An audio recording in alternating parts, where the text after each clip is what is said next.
Pengawasan tahapan pemilu mulai dimaksimalkan Badan Pengawas Pemilu atau Bawaslu Provinsi Jawa Tengah sejak masa pendaftaran bakal caleg dan bakal calon anggota DPD.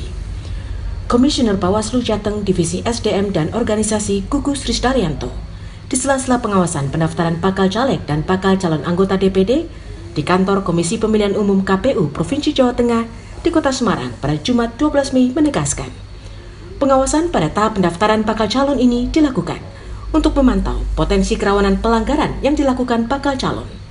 Pengawasan yang dilakukan seperti diantaranya pengecekan kebenaran dokumen atau data bakal calon yang diserahkan partai politik ke KPU. Pertama gini, kebenaran dokumen itu menjadi penting.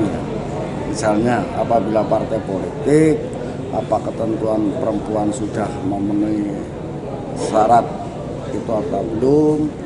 Terus yang kedua tentang dokumen-dokumen ijazah ada enggak, itu kan biasanya ijazahnya dicantumkan S3 tapi ternyata hanya SMA misalnya, itu kita cek juga. Sementara itu hingga Jumat 12 Mei atau hari ke-12 masa pendaftaran, pihak KPU Jawa Tengah telah menerima berkas pendaftaran bakal caleg dari 6 parpol dan 11 berkas dari calon perseorangan atau DPD. Meski berkas yang diterima KPU semuanya sesuai persyaratan, namun jika nanti dalam tahap verifikasi data ditemukan ketidaksesuaian, maka pihak bakal calon dimohon segera melakukan perbaikan hingga awal bulan Juni. Kekurangan ada perbaikan, karena misalnya ada dokumen yang belum jadi ya dari eksternal kan bisa diganti dengan surat pernyataan, itu masih dalam proses. Nah dalam perbaikan itu harus sudah keluar misalnya surat keterangan pengadilan, kesehatan itu wajib.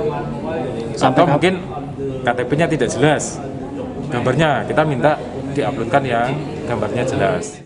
Sementara itu, menjelang hari terakhir pendaftaran bakal caleg dan calon perseorangan atau DPD yang berakhir pada 14 Mei mendatang, pihak KPU Jateng telah menyiapkan 4 tim pemeriksa berkas, di mana dalam satu tim terdiri dari 8 orang. Hal tersebut dilakukan KPU agar proses pemeriksaan berkas bisa berjalan cepat, menyusul banyaknya partai politik yang mendaftarkan bakal calegnya di hari-hari terakhir pendaftaran.